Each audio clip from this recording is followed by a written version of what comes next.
আসসালামু আলাইকুম রহমতুল্লাহি ওবরকাতুহু।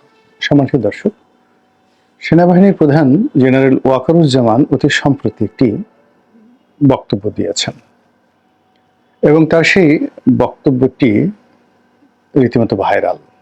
গণমাধ্যম এবং সামাজিক মাধ্যমে বহু মানুষ দেখছেন এবং যে যার মতো করে বর্ণনা করছেন।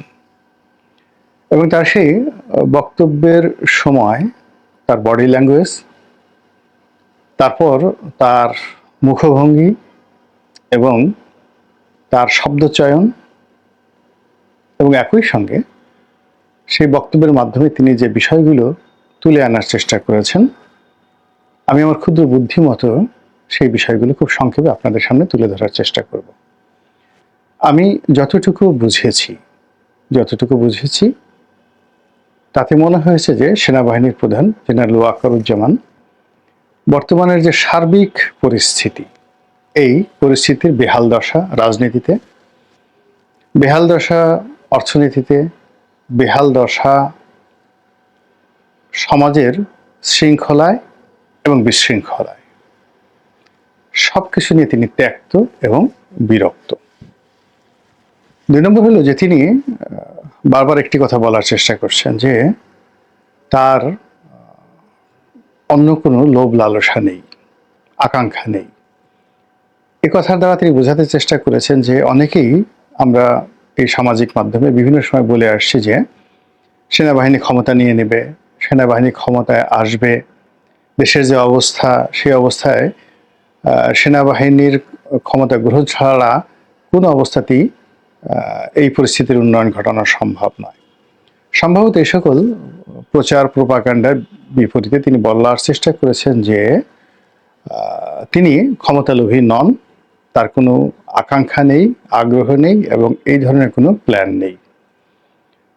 এবং আমরা এই কথাটা বিশ্বাস করতে চাই, কারণ হলো তার যদি সেই ধরনের কোনো আগ্রহ থাকতো তাহলে ডক্টর মোহাম্মদ ইউনূসের পরিবর্তে তিনি সেই প্রধান সামরিক আইন প্রশাসক হিসাবে তিনি সেই সেনা শাসন দিতে পারতেন এবং ওই সময়টিতে সেনা শাসন যদি তিনি দিতেন সকল পক্ষকে তো মেনে নিত, এমনকি আওয়ামী লীগের যারা লোকজন তারাও খুশি হতেন, এমনকি সেনা শাসনের অধীন শেখ হাসিনা জেলে যেতেও স্বাচ্ছন্দ্য অনুভব করতেন। বিএনপিও এখন যে একটা অস্থিরতার মধ্যে পড়েছে, অস্বস্তির মধ্যে পড়েছে, তো তখন বিএনপি অনায়াসে 2 বছর 3 বছর সেনা শাসনের অধীনে তারা থাকতে তাদের আপত্তি জানাতেন না। আর জামাত তো সবার আগে সেই তাদের যে স্বাগতম আহলান ওয়া সাহলান এই ফুলের মাল্য নিয়ে সেনাপ্রধানের সেই অফিসে চলে যেত। তো যাই হোক, ডক্টর ইউনূসও খুশি হতেন। তিনি তো শুধুমাত্র মামলা থেকে মুক্তি পেতে চেয়েছিলেন, ছাত্ররাও খুশি হতো, এর কারণ হলো তারা চাকরি চেয়েছিল। তো দেশের সেনাবাহিনীর শাসন থাকলে একটা নিরপেক্ষ পরীক্ষা ব্যবস্থা, কোটাবিহীন পরীক্ষা ব্যবস্থা যদি চালু হতো, ছাত্ররা বিসিএস কর্মকর্তা হতেন। সারা দেশে মিলিটারি যাকে বলা হয় মার্শাল কোর্ট, ল কোর্ট হতো এবং সেখানে খুব দ্রুত বিচার করে ছাত্রলীগ, যুবলীগ, আওয়ামী লীগ এদের সবার বিচার করা যেত এবং এতদিন অনেক কিছু কুল্লো খালাস হয়ে যেত। কিন্তু সেই কাজটি তিনি করেননি। সেই কাজটি তিনি না করে একটি বেসামরিক প্রশাসনের হাতে বা সরকারের হাতে ক্ষমতা দিয়েছেন। পেছন দিক থেকে তিনি লজিস্টিক সাপোর্ট দিয়েছেন এবং এখন পর্যন্ত দিয়ে যাচ্ছেন। কিন্তু এতে করে পরিস্থিতির অবনতি হয়েছে, ভীষণ রকম অবনতি হয়েছে এবং এই অবনতির কারণে তিনি বিরক্তি প্রকাশ করে বলেছেন এনাফ ইজ এনাফ। কিন্তু এই কথা বললে তিনি নিজের যে দায়, এই দায় থেকে তিনি মুক্তি পাবেন না। প্রথম কারণ হলো জনগণ কিন্তু শেখ হাসিনার পালিয়ে যাওয়ার পর সেনাপ্রধানের কথার উপর বিশ্বাস করেছে যে আমার উপর আস্থা রাখেন, আমি সবকিছু দেখছি। তারা কিন্তু ডক্টর মোহাম্মদ ইউনূসকে সেনাপ্রধানের মনোনীত ব্যক্তি হিসেবে মনে করেন। সেনাপ্রধানকে ডক্টর মোহাম্মদ ইউনূসের অধীনস্থ মানে ব্যক্তি বা কর্মকর্তা, যেটা শেখ হাসিনার জামানাতে তিনি ছিলেন, ওটা মনে করে না কেউ। তো কাজেই তিনি ইচ্ছে করলে যদি খালি বলেন এনাফ এনাফ বা এটা হয়েছে এটা হয়েছে, এটা বললে তিনি পার পাবেন না। এটা হলো বাস্তবতা। দ্বিতীয় যে বিষয়টি এসছে সেটা হলো যে আমরা সেনাবাহিনীর ক্ষমতা বৃদ্ধি করার তাদেরকে ম্যাজিস্ট্রেসি পাওয়ার দেওয়ার ব্যাপারে সুপারিশ করেছিলাম। সেনাবাহিনী ডিপ্লয় করা ছিল 30,000 সেনাবাহিনী, কিন্তু তাদের ম্যাজিস্ট্রেসি পাওয়ার ছিল না আমরা যারা বলেছিলাম। তারপরে সরকার তাদেরকে ম্যাজিস্ট্রেসি পাওয়ার দিয়েছে এবং এখন পর্যন্ত ম্যাজিস্ট্রেসি পাওয়ার নিয়ে সেনাবাহিনী উল্লেখযোগ্য এরকম কোনো কাজ করেছেন বা করার ফলে দেশের শান্তি শৃঙ্খলায় আসছে এরকম পরিস্থিতি আমরা এখনো লক্ষ্য করিনি। ফলে তিনি যতই এনাফ এনাফ বলেন না কেন, আলটিমেটলি সরকারের কর্তা ব্যক্তি হিসেবে সমস্ত কিছুর জন্য তাকেও একটা সময় জবাবদিহি করতে হবে। এটা হলো বাস্তবতা। আর প্রকৃতির একটা লীলা খেলা আছে, ভীষণ রকম লীলা খেলা আছে, যেটা জেনারেল ওয়াকারুজ্জামানের জন্য এই মুহূর্তে রেড সিগন্যাল হতে পারে।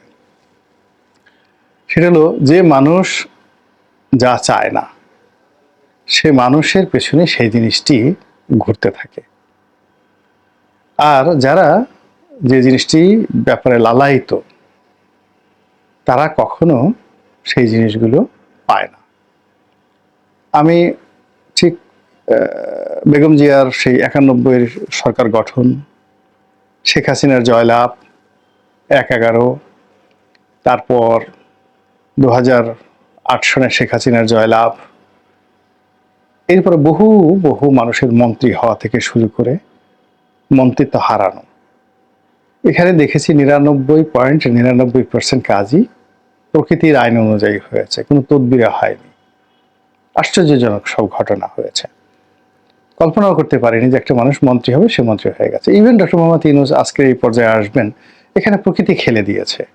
তিনি কল্পনাও করেননি, তিনি প্ল্যান করছিলেন যে কি করে পালাবেন, কোন দেশে থাকবেন, গ্রেপ্তার যদি হয়ে পড়ে তাহলে কি হবে, ইত্যাদি ইত্যাদি অনেক কিছু। কিন্তু আল্লাহ তাকে সিংহাসনে বসিয়ে দিয়েছেন। তো সেনা প্রধান যত বেশি ক্ষমতাকে অ্যাভয়েড করতে চাইবেন বা যতবার তিনি বলবেন আমি এটা চাই না, ওটা চাই না, আলটিমেটলি ওই জিনিসগুলো প্রকৃতির নিয়মে তার পিছে পিছে ছুটবে, তার পিছে পিছে ছুটতে থাকবে। আপনি এই কথাটা লিখে রাখেন, এই যে আজকে বললাম এই কথাটা লিখে রাখেন, এবং এটাই প্রকৃতির নিয়ম। কিংবা আজকের যে সেনাবাহিনী প্রধান, তাকে তো মূলত এই কাজের জন্য শেখ হাসিনা নিয়োগ দেননি। শেখ হাসিনা যে কাজটির জন্য নিয়োগ দিয়েছেন সেটা তার জন্য বুমেরাং হয়েছে শেখ হাসিনার জন্য। সেনাপ্রধান আজকের এই দায়িত্ব পালন করবেন, তিনি সেটা নিজেও চাননি। যাই হোক, এই হলো তার যে বক্তব্যের কয়েকটা দিক, এবং সেখানে তাকে নিয়ে প্রকৃতি খেলছে। The nature itself is playing with him, এবং তিনি সেই প্রকৃতির খেলার বাইরে যেতে পারবেন না। এটা তিনি যত দ্রুত বুঝতে পারবেন, তাড়াতাড়ি বুঝতে পারবেন, আর সেটি তার জন্য ভালো হবে। 1 2 নম্বর হলো যে তার উপর যে প্রকৃতি ভর করেছে, এই ভাষণে আমি দেখলাম তিনি যে কমান্ড নিয়ে বা কমান্ডিং ভয়েসে যে কথাগুলো বলছিলেন এবং যেভাবে নির্দেশনা দিচ্ছিলেন এবং যেভাবে ডক্টর মোহাম্মদ ইউনূসের রেফারেন্স দিচ্ছিলেন, রাজনৈতিক দলগুলোকে নিয়ে কথা বলছিলেন, এবং স্পষ্টতই তার যে সিদ্ধান্ত, তার দৃষ্টিভঙ্গি, এবং এখানে যেমন এখানে কোনো ইফ চলবে না, বাট চলবে না, অর্থাৎ যদি কিন্তু চলবে না। এবং তিনি একটা জায়গাতে বলছেন যে এই জায়গাটিতে ফুল স্টপ দিয়ে দিতে হবে, এর সামনে আর এগোনো যাবে না। বিডিআর এর বিচার নিয়ে তিনি বলছিলেন যে এখন বিচারে নিয়ে বিদেশের ইউটিউবাররা এখানে নেগোসিয়েশন করার চেষ্টা করছে, রাজনীতিবিদরা এখানে তদবির করার চেষ্টা করছে। তো বিডিআর সদস্যরা যে নির্মম হত্যাকাণ্ড ঘটিয়েছে এবং সেনা সদস্যদেরকে মেরেছে, এই টোটাল প্রক্রিয়াটা এই জায়গাতেই ডট দিয়ে দেওয়ার জন্য তিনি যেভাবে নির্দেশনা দিয়েছেন, এটি গত 7 মাসে কখনো হয়নি। ফলে মনে হচ্ছে প্রকৃতি তাকে নিয়ে যে খেলছে, সেই খেলার যে জায়গাটি, সেই জায়গাটিতে তার কণ্ঠে, তার শব্দ চয়নে, তার চাহনিতে, তার অঙ্গভঙ্গিতে এমন অনেক কিছু ঘটে গেছে এই ভাষণটিতে, যেটা তিনি হয়তো নিজেও কল্পনা করতে পারছেন না। কিন্তু যারা প্রকৃতি নিয়ে বিশ্লেষণ করেন, বিচার করেন, তারা ঠিকই বুঝতে পেরেছেন। এখানে কতগুলো বিষয় তিনি বলেছেন যে ডিসেম্বর মাসে নির্বাচন বা 18 মাসের মধ্যে নির্বাচন। আমি যেভাবে ডক্টর মোহাম্মদ ইউনূস সাহেবের সঙ্গে দেখা করেছি, তিনিও এখানে সম্মতি দিয়েছেন। বারবার তিনি একটি ফ্রি, ফেয়ার অ্যান্ড ইনক্লুসিভ ইলেকশনের কথা বলেছেন, অর্থাৎ সেখানে আওয়ামী লীগকে নিষিদ্ধ করা কোনো প্রশ্নই আসে না। আর এখানে সকল রাজনৈতিক দলের যে অংশগ্রহণ, এটি তিনি চাচ্ছেন, এবং এর বাইরে তিনি যাবেন না, তার পক্ষে যাওয়া সম্ভব না। এই কথাগুলো তিনি স্পষ্টভাবে এর আগে কখনো এতটা দৃঢ়তার সঙ্গে বলেননি। বরং প্রথমবার যখন তিনি বলেছিলেন 18 মাসের মধ্যে নির্বাচন হতে পারে, তখন ডক্টর মোহাম্মদ ইউনূসের সরকারের অনেক কর্তা ব্যক্তি বিরূপ মন্তব্য করেছেন। অনেকে তো পারলে এটা নিয়ে সেনাবাহিনীর প্রধানের যে চাকরি থেকে তাকে বাদ দিয়ে দেন। কিন্তু আজকের যে বক্তব্য, সেই বক্তব্যে মনে হলো যে তিনি যে কমান্ডিং ভয়ে যে তার ডিজায়ারের কথা বলছেন, সেই ডিজায়ারের মধ্যে তিনি স্পষ্ট বলে দিয়েছেন যে পুরো রাষ্ট্রের সকল ব্যবস্থা ভেঙে পড়েছে। রাজনীতিবিদরা হানাহানি করছে, মারামারি করছে, এবং তারা যদি এভাবে করতে থাকে পুরো রাষ্ট্রের স্বাধীনতার সার্বভৌমত্ব ভেঙে পড়বে। আমার 30,000 সৈন্য মাঠে আছে, যেখানে পুলিশ 2.25 লক্ষ, সেখানে 30,000 সৈন্যবাহিনী কিছুই করতে পারবে না, তিনি স্পষ্টভাবে বলে দিয়েছেন। তো এই 30,000 সৈন্যবাহিনী এক গ্রুপ দায়িত্ব পালন করছে, তারা আবার নির্দিষ্ট দায়িত্ব পালন করে ক্যান্টনমেন্টে ফিরে আসছে, আবার অন্য গ্রুপ সেখানে যাচ্ছে। এই ঝামেলা কেন সেনাবাহিনী নিতে যাবে?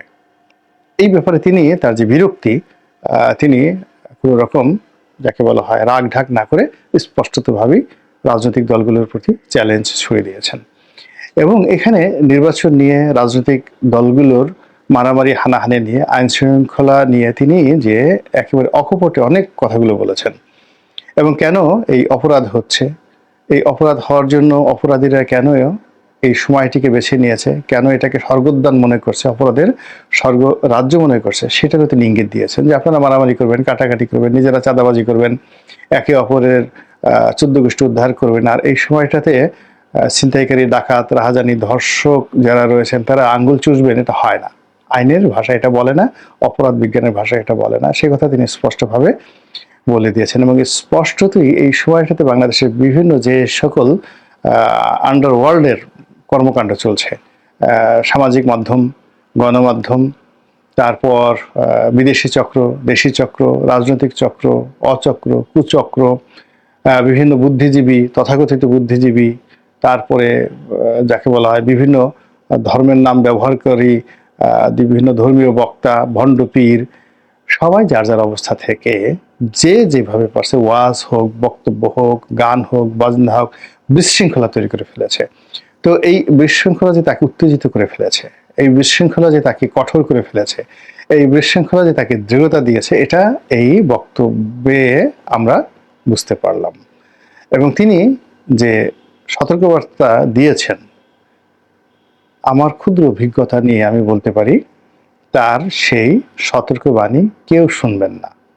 তিনি যাদেরকে জন্য সতর্কবার্তা দিয়েছেন কেউ শুনবেন না। আমাদের দেশের মানুষ কথা শুনে না, আমাদের দেশের মানুষ বাড়ি খায়, আমাদের দেশের মানুষ লাথি এবং গুঁতো না দেওয়া পর্যন্ত সে বুঝে না। তো এখানে জনাব ওয়াকারুজ্জামানকে শক্তি প্রয়োগ করতে হবে, এর বাইরে কোনো অবস্থাতেই তিনি যে কথাগুলো বললেন এগুলো আমরা শুনলাম, শুনতে ভালো লাগলো, কিন্তু এগুলোর কোনো কাজে কাজ আসবে না। আর সেই কাজ যদি না করেন তাহলে তিনি যে গর্ব করলেন যে সেনাবাহিনী, নৌবাহিনী, বিমান বাহিনী তারা কাজ করছেন এবং তারা এখনো পর্যন্ত যে চেইন অফ কমান্ডের মধ্যে রয়েছেন, শৃঙ্খলার মধ্যে রয়েছেন, তো সেই শৃঙ্খলা যদি স্বাধীনতায় না থাকে, দেশে যদি বিশৃঙ্খলা আরো ব্যাপক আকার হয়, তাহলে এই 3 বাহিনীর সদস্যের সংখ্যা কত? সাকুলে 2 লাখ, 2 লাখ মানুষ তো চেইন অফ কমান্ডে থাকতে পারবে না। এমনকি তারা মানে ক্যান্টনমেন্টের মধ্যে যদি দরজা বন্ধ করে নিজের এলাকাতে সমস্ত কামান, বন্দুক, তারপরে শস্য এন্টি মিসাইল, সে যাকে বলা হয় এয়ারক্রাফট মিসাইল, যে সকল মারণাস্ত্র রয়েছে সেগুলো যদি চারিদিকে তাক করে রাখেন তবুও তারা রক্ষা পাবেন না। এর কারণ হলো সবচেয়ে ইফেক্টিভ, মধ্যপ্রাচ্যের ইফেক্টিভ বাহিনী ছিল সাদ্দামের রিপাবলিকান গার্ড। 10 লাখের ছোট্ট একটা দেশ ইরাক, সেখানে 10 লাখ সেনাবাহিনী ছিল এবং এর একটা বিরাট অংশ ছিল রিপাবলিকান গার্ড, দুর্ধর্ষ। সেই রিপাবলিকান গার্ড সম্পূর্ণ কিন্তু ভ্যানিশ হয়ে গিয়েছিল এবং সেই রিপাবলিকান গার্ডদের দিয়েই কিন্তু আইএস তৈরি করা হয়েছে আমেরিকা এবং ইসরায়েলের মদদে। তো কাজেই আমাদের এই যে বাংলাদেশে এখন যে শকুন উঠছে মাথার উপর, কাজেই এখানে যাদের হাতে লাঠি আছে, যাদের হাতে ক্ষমতা আছে, তাদেরকে সেটা প্রয়োগ করতে হবে। সেনাপ্রধান আজকে যে ভাষায় কথা বলেছেন তাকে স্বাগত জানাচ্ছি এবং এই ধরনের কথা আরো ঘন ঘন তার বলা উচিত। এবং দৃশ্যত আলটিমেটলি যেহেতু বদনাম তারই হবে, সুনামও তারও হবে, কাজেই তিনি কারোর উপর দায়িত্ব ছেড়ে দিয়ে বা ওখান থেকে তিনি একটা বক্তব্য দিয়ে বললেন যে অমুক ওটা করবে অমুক ওটা করবে, এতে হবে না। এতে করে আরো ক্ষয়ক্ষতির পরিমাণ বাড়তে থাকবে। আল্লাহ আমাদের সবাইকে হেদায়েত দান করুন এবং হেফাজত করুন। আসসালামু আলাইকুম ওয়া রাহমাতুল্লাহি ওয়া বারাকাতুহু। আসসালামু আলাইকুম প্রিয় দর্শক, কথা বললেন গোলাম মাওলা রানী, সাবেক সংসদ সদস্য, লেখক এবং জার্নালিস্ট। খুবই গুরুত্বপূর্ণ আলোচনা করলেন বর্তমান বাংলাদেশের যে পরিস্থিতি, সেই পরিস্থিতি নিয়ে তিনি কথা বললেন। প্রিয় দর্শক, আপনারা জানেন যে আজকে সেনাপ্রধান ওয়াকারুজ্জামান তিনি বক্তব্য দিয়েছেন এবং কড়া হুঁশিয়ারি দিয়েছেন রাজনৈতিক দলগুলোকে, কড়া মন্তব্য করেছেন তাদেরকে নিয়ে। তারা যেভাবে দেশের মধ্যে একটি অস্থিতিশীল পরিবেশ তৈরি করেছে, আপনারা দেখতে পাচ্ছেন যে বিএনপি যে পরিমাণ চাঁদাবাজি করছে সারা বাংলাদেশের জুড়ে, বিএনপির নাম দিয়ে বা বিএনপির নাম ব্যবহার করে ব্যাপক চাঁদাবাজি লুটতরাজ চলছে। জামাত এবং বিএনপির মধ্যে ঐক্যর ফাটল, বিএনপি জামাতকে দোষ দিচ্ছে, জামাত বিএনপিকে দোষ দিচ্ছে, যা বাংলাদেশে ভবিষ্যৎ ব্যাপক অবনতি ঘটবে বাংলাদেশের ভবিষ্যতের জন্য। দর্শক, এই বিষয়গুলো নিয়ে আপনাদের মূল্যবান মতামত কমেন্টে জানাবেন। সেই সাথে গোলাম মাওলা রানী আজকের যে ভিডিও লাইভ, সেই লাইভটি কেমন লেগেছে অবশ্যই কমেন্টে জানাবেন। সবাই ভালো থাকবেন, সুস্থ থাকবেন। আসসালামু আলাইকুম।